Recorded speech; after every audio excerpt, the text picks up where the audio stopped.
கபால்பதிங்கிறது வந்து skull cleansing practice. அதாவது திரும்பவும் இது வந்து ஹார்ட் ப்ராப்ளம் உள்ளவங்க, ஹை பிபி உள்ளவங்க இவங்க எல்லாம் அவாய்ட் பண்ணணும். அதே மாதிரி அறுவை சிகிச்சை செய்தவர்கள், அல்சர் ப்ராப்ளம் உள்ளவங்க எல்லாம் அவாய்ட் பண்றது பெட்டர். கபால்பதி பிராக்டிஸ்ல பாத்தீங்கன்னா ஒரு இன்ஹேல் மூச்சை ஒரு தடவை உள்ளே இழுத்துட்டு கண்டினியூஸா மூச்சை வெளியில விட்டுக்கிட்டே இருக்கணும். அப்ப வந்து வயிறோட பிளாப்பிங் மட்டும் உங்களுக்கு நல்லா தெரியும். வயிற்று பகுதியோட தசைகள் வந்து உள்ள போய் டச் ஆகும். ஸோ அதனால என்ன ஆகும்னா உள்ள இருக்கிற எல்லா கிளான்ஸுமே ஆக்டிவேட் ஆகும். வயிறு பகுதியில் உள்ள அத்தனை உறுப்புகளும் நல்லா ஆக்டிவேட் ஆகும். ஒரு இன்ஹேல் பண்ணி 120 ஸ்ட்ரோக்ஸ் ஆஃப் எக்ஸேல் வரைக்கும் நீங்க பண்ணலாம்.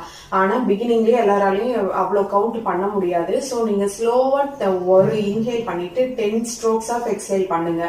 அப்புறம் ஸ்லோவா 10ல இருந்து 20, 30 அந்த மாதிரி கவுண்ட்ஸ் இன்க்ரீஸ் பண்ணிக்கிட்டே வந்து உங்களால எவ்வளவு கவுண்ட் முடியுமோ அவ்வளவு கவுண்ட் வரைக்கும் பண்ணுங்க. கர்ப்பமான பெண்கள், மாதவிடாய் காலத்துல பெண்கள் இதை அவாய்ட் பண்ணணும். பாருங்க, நான் ஒரு தடவை உங்களுக்கு பண்ணி காமிக்கிறேன். நான் வந்து 1:10 கவுண்ட்ஸ் வரைக்கும் பண்றேன்.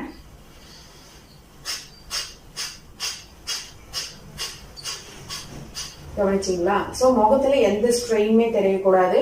அதே மாதிரி இந்த ஷோல்டர்ஸ் எதுவும் ஸ்ட்ரெயின் பண்ணக்கூடாது, முகத்தையும் ஸ்ட்ரெயின் பண்ணக்கூடாது, ரிலாக்ஸ்டா பண்ணணும்.